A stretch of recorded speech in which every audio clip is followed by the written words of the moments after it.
Le round-up de l'actualité sportive.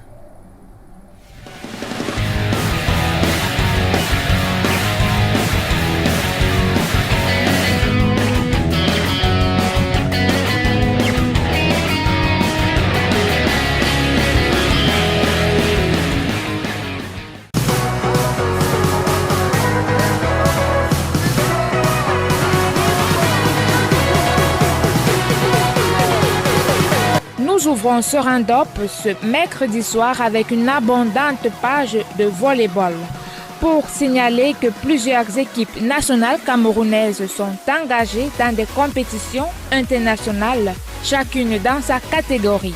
Chez les seniors messieurs, l'entraîneur national Guy Roger Nanga essaie pour l'un tire le diable par la queue au championnat du monde qui se déroule en Slovénie depuis quelques jours. En 3 sorties dans cette ouverture, les Lions indomptables de volleyball se sont inclinés autant de fois. À l'entame de la compétition, les tricolores camerounais ont plié l'Échine face au pays hôte 0-7 contre 3. Lors de la deuxième sortie face à l'Allemagne, les plénipotentiaires camerounais se sont à nouveau inclinés 0-7 contre 3. La troisième était hier aux Bleus de France.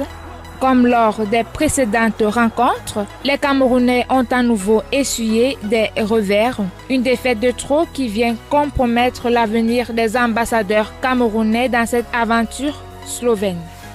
Descendons d'un cran pour parler de l'équipe nationale U21 dames de volleyball du Cameroun, qui a marqué son entrée en matière le week-end dernier au championnat d'Afrique, dont la phase finale se déroule à Tunis, en Tunisie. Pour cette première rencontre disputée, les Lions se sont inclinés 0-7 contre 3 face à l'Égypte. Toujours sur le tableau féminin sur l'échiquier continental, les U19 filles, vice-champions d'Afrique, ont quitté le Cameroun hier en direction d'Abuja au Nigeria en vue de prendre part à la compétition de leur catégorie qui s'ouvre ce jour.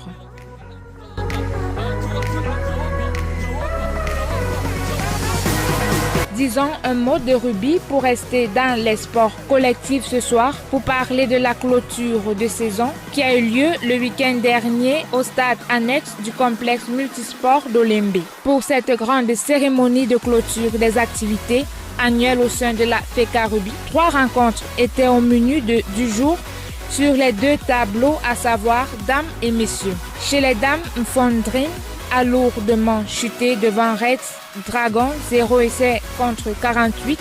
Chez les hommes, 2 affiches phares ont constitué le plat de résistance du jour. Pour la finale du championnat, AS École a dominé AS Lyon 37 contre 10. Et pour Dame Coupe édition 2021-2022, c'est Red Dragon qui est monté sur la plus haute marche du podium après avoir battu en finale Espoir 13 contre 5.